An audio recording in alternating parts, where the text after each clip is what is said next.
Oh man, we're back.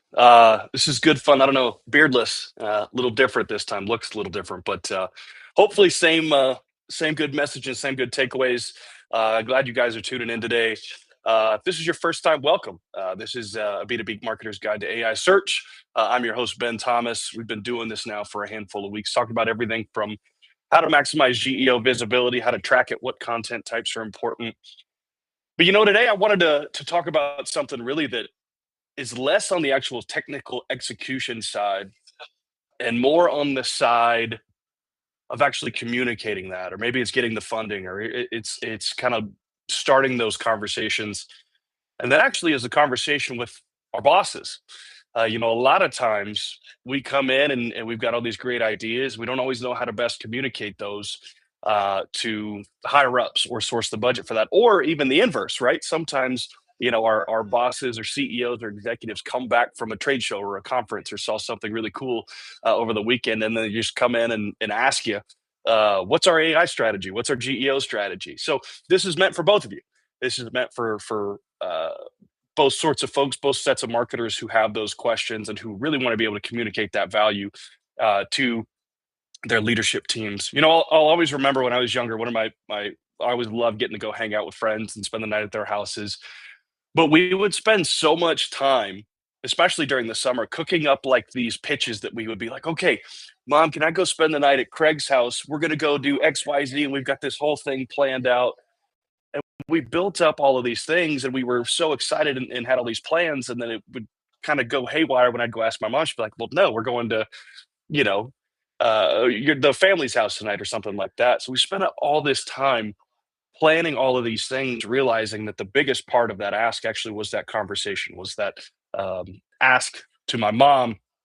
And that same idea is sort of the same, right? We can have all the plans in the world, we can have all the ideas, we can have all the strategies, have done all the research on platforms, but at the end of the day, if we can't get the funding or if we can't get the buy-in, then it's kind of all for naught a little bit, right? So when you think about sort of that problem or that conversation, usually the number one challenge is trying to bridge an education gap, right? Whether that's from your CEO or executive who's coming in, asking you a lot of questions, and maybe you're kind of coming in blind and flying blind, or maybe it's the opposite. Especially in B2B, we see this all the time, where the marketer is really fired up, really pumped up, but sometimes executive leadership, maybe the board, maybe your boss, whoever, doesn't quite understand it. So it's about bridging that education gap and making it easy to communicate value.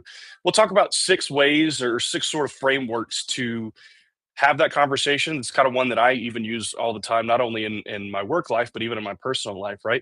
It's one of the things that premarital counseling was helpful for. So in a lot of ways, you take that and it translates into the world of business as well. But as we sort of start, I've hinted at it a little bit. I want to kind of break this conversation down maybe into like 3 personas.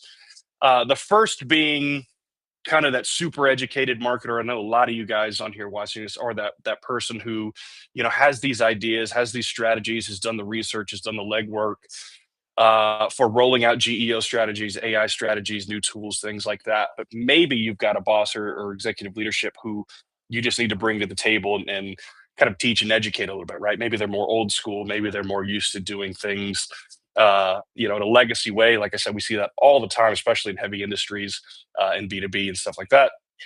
The second sort of is the inverse of that, where you've got sort of that executive leadership team, maybe it's the board, maybe it's whoever, trying to figure out, they're asking you about your AI strategy, they're asking you about GEO, they're asking you about all these things, and you may be coming in a little bit more cold into that conversation. So we'll talk about that persona as one as well. But there's sort of that third um, conversation, that third persona, which I call kind of the golden goose, right? Where the marketer and the executive team, the board, the boss are all sort of on the same page, right? They all know that they need to do something with AI, but typically they may not know where to start, right? So all these conversations are very, very important to have for each of those personas.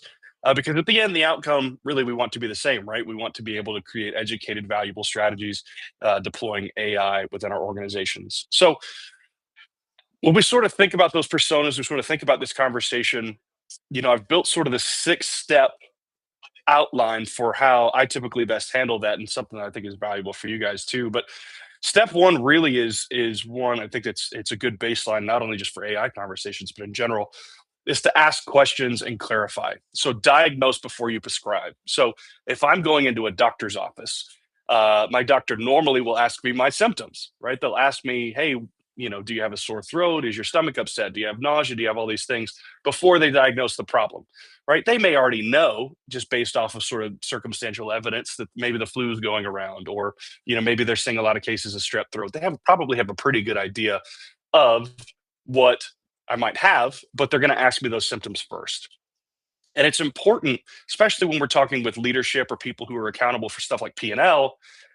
We need to ask sort of those questions like, okay, if I'm an executive leader and I say, hey, marketer, what's our AI strategy?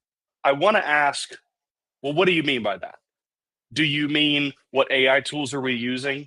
Are we maximizing GEO, AEO, things like that? Or, is this some kind of off the wall, like, hey, we need to automate our entire process. We need to figure out how to totally change our employee base and things like that. Ask those questions because what you may be hearing, especially when they're talking about AI, may not be exactly what you think it is, right? So in this case, let's just say, hey, what's our AI strategy? Well, Timmy, Tommy, whoever, what do you mean by that? Do you mean, hey, what's our strategy for maximizing or creating content or tracking social metrics or things like that? How are we using AI for that? That helps you establish sort of a nice baseline. Now, it's also important in this case too, and it's helpful to ask, but you may not always get a straight answer.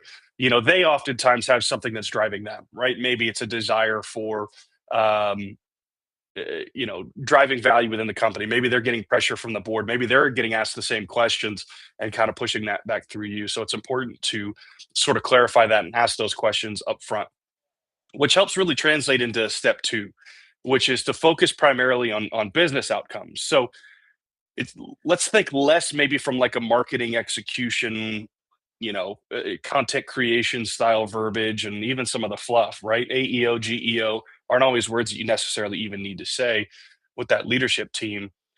You know, let's talk about, okay, what are some of the things that we want to accomplish from this, right? Do we want to drive more leads? Are we looking to drive more sales? So if I'm thinking AI, and I'm having that conversation with my executive leadership team, one of the outcomes probably, especially if I'm coming in from an executive level, I might want more revenue, right? I might want more close one deals.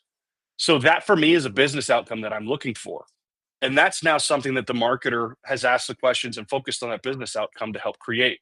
So now you've bridged that gap a little bit. And if my number one desire is to drive more revenue, drive more sales, drive more close one deals, I now as the marketer can come with a little bit more educated plan to build that. Right now, you can have all sorts of different use cases from pipeline generation to brand awareness to de-risking uh, processes to figuring out headcount issues, stuff like that. There's a lot of different outcomes that you can utilize sort of AI for in general, especially when you're talking about AEO and GEO. A lot of those outcomes are brand awareness, credibility, social ranking, sort of maybe the old SEO style things that come from that. So focusing on those outcomes, especially when you're framing it around GEO, is very, very important, but also how that translates into that top line revenue, right? So if our brand awareness goes up 15%, well, guess what? Our organic leads might jump up 15% or 20% or 30%, right?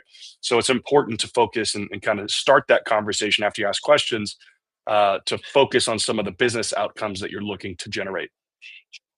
Step three is to bridge that gap, right? Know where you are today, ask where the market is going, talk about where competitors are. The best use case that I've even seen in having a lot of these conversations is coming armed with just what a few competitors are doing. So maybe one that's crushing it on the bleeding edge of some of the AI technology, some of the AEO optimization, GEO optimization, things like that, and then maybe kind of a direct comp, and then somebody maybe who's not doing any of that at all, right? Or maybe you're kind of at that lower end. Maybe you have someone at the bleeding edge, and then someone who is doing it, and then someone like you who may not be. That's a good way to sort of bridge that gap and make it real for not only executive leadership, but to sort of do the inverse, right? Is to make it uh, a good conversation between both the marketer and that executive leader there. So understanding where those knowledge gaps are is very, very important, because then you can go in and bridge that gap and say, hey, here's what is expected from the bleeding edge. Here's sort of what the middle of the road's doing. Here's what that person at the end of the line is doing. And then you can actually see that, and that helps sort of make it real for the person maybe who has a little bit more apprehension or lack of clarity on some of those capabilities. Now, number four here is to define success. So this is really, really important with number two, is to focus on those business outcomes. But when you think about success, a lot of times, especially in extended sales cycles, that may look a little different, through the line, right? If I'm a heavy B2B company and my average sales cycle is 3 years, it's difficult for me to define success as closed won deals, because that's going to take 3 years to track, right? But I do have metrics on, hey, what's my average conversion time from first call to like SQL, or how many more people are we converting from social media, or how many more inbound leads are we seeing, things like that. So it's important to find success, and then to do it over sort of a staggered period of time, right? So maybe it's the 30, 60, 90-day timeline where, hey, in 30 days, we want to see, you know, 25 more pieces of content or 30 more pieces of content published on our social channels from all sorts of different partners or voices or subject matter experts, right? Maybe that's a goal because we're prioritizing AEO and GEO optimization.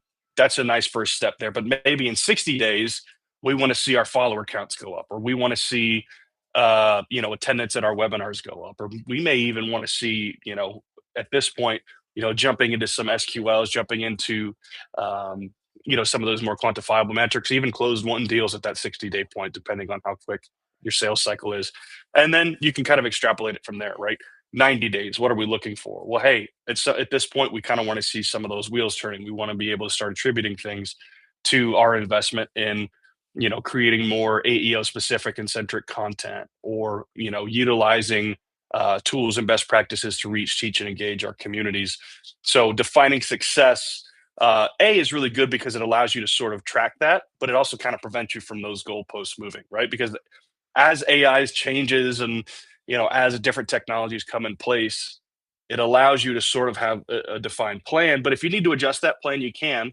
But it keeps you from saying, "Hey, 6 months from now, the metrics have totally changed. What we're tracking has changed, and things like that." So it's important to set those baselines. And then step five is really one of the most important ones, right? And this is something that I say to people, whether they're starting a new job, whether they're working on a project, or implementing something for the first time. Propose a small next step and generate a quick win. So out of this conversation, say we've bridged the gap, we've had the conversation with our executive leader. At the end of this, especially if you've come in prepared, you might say, "Hey, here's what I recommend for a first next step to really get the wheels turning on this." Maybe it's a social metric. Maybe it's number of content pieces delivered. Maybe it's, you know, a, a, a certain number of users on a learning and development or training course. Or maybe it look even recruiting retention, right? There's a lot of different things that you can sort of track there from a next step standpoint.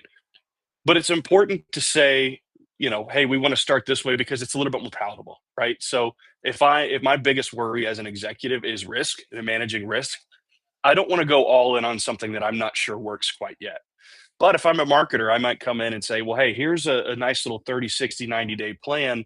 Let's try this first. Let's generate a quick win. Let's prove a little bit of value here. It's a good way for you to de-risk that for your boss, for that executive. But it's also a good way to start smaller, and build out that framework and execute it on it early, and then you obviously can scale from that point. But when you think about sort of the last step here, this is post conversation.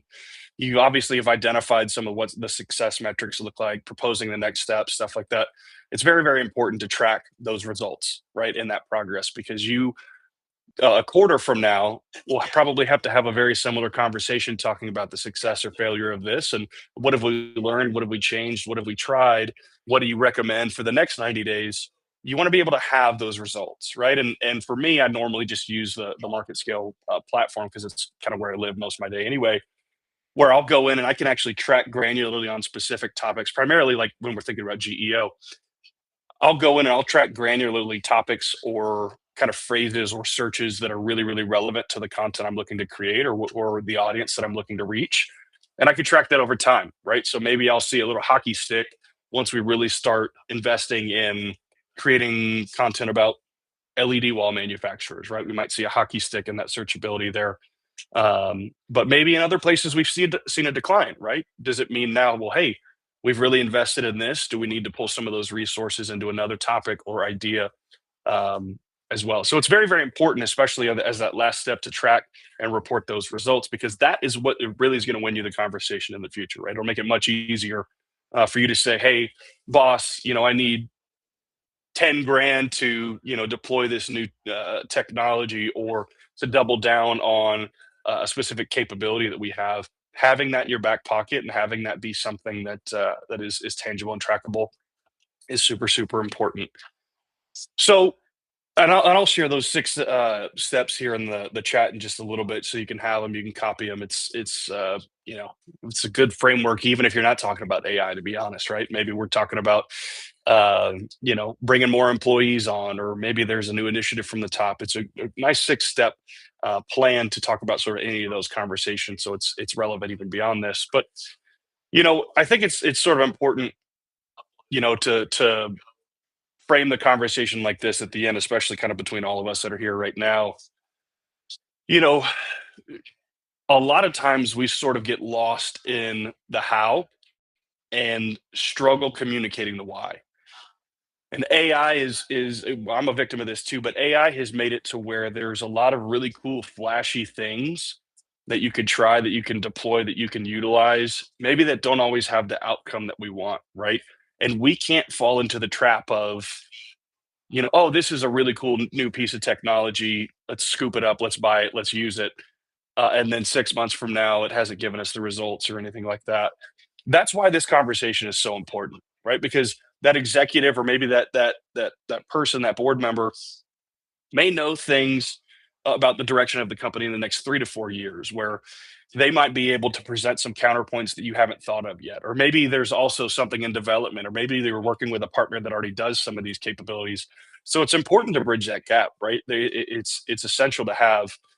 Um, and then, like I said, sort of that next step is the implementation side of things. So whenever you have that great conversation, don't come in, guns blazing and hype everything up and gas everything up. It's important to have that plan. It's important to execute that plan, and it's important to track that plan as well. So, um, look, that's just about all I had for uh, today. And this is something that I hear on conversations all day, every day, right? Whether it's a budget proposal, maybe it's I need to go talk to my boss about this, maybe I need to go ask this question, get my extended team bought in. This sort of framework translates up, it translates down, translates to different places, and it's, I think, an important one uh, for uh, for our community to have. So if you have any questions, feel free to call, text, email, drop it in the chat. I'm going to keep kind of doing these every week. And if you've got any topic suggestions, thoughts, questions, I'm always available to dive into those. And you may even see an episode about it here in the future. But until then, it was great to see you guys. Enjoy the rest of your day.